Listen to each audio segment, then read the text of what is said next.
నా జీవితంలో చాలా ఎలక్షన్స్ ఫేస్ చేసాం, కానీ వేవ్ కనపడేది, వ్యతిరేకత కనపడేది. కానీ ఈ ఎలక్షన్లో ఎక్కడో అమెరికాలో ఉండే వ్యక్తి ఒక 5 లక్షలు 10 లక్షలు ఖర్చు పెట్టుకొని నేను రావాలి, ఓటేయాలి, రాష్ట్రం నిలబడాలి, ప్రజలు గెలవాలి అనే ఆవేదనతో వచ్చారు. ఎక్కడో పక్క రాష్ట్రాల్లో ఎక్కడో కడుపు నిండడం కోసం కూలి పనులకైనటువంటి వ్యక్తులు, పాచి పనులు చేసుకునే వ్యక్తులు సొంత డబ్బులు పెట్టుకొని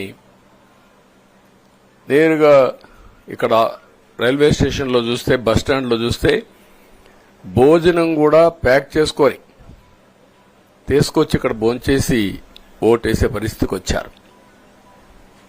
ఈ కమిట్మెంట్ ని ఏ విధంగా వర్ణించాలో నాకైతే అర్థం కాదు. ఏ విధంగా వాళ్ళని అభినందించాలో కూడా అర్థం కాని పరిస్థితి.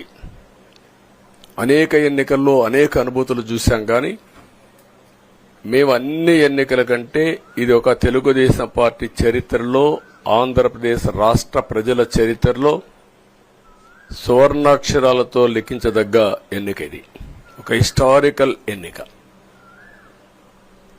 ఆగస్టు క్రైసిస్ తర్వాత, ఎన్టీ రామారావు గారు పార్టీ పెట్టిన తర్వాత 83లో మేము గెలిచాం. అప్పుడు 200 సీట్లు వచ్చాయి. కొత్తగా పార్టీ పెడతానే ఎన్నికలకు వెళ్లి 9 నెలలు అధికారంలోకి వస్తే 200 సీట్లు వచ్చాయి.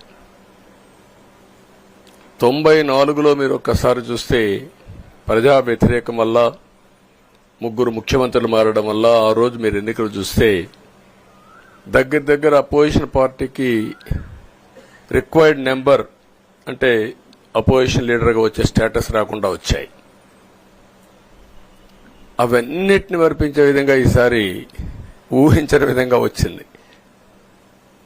అంటే దానికి కారణాలు నేను ఎక్కువ చెప్పక్కర్లేదు, అనుభవించిన ప్రజలకే అర్థమవుతుంది.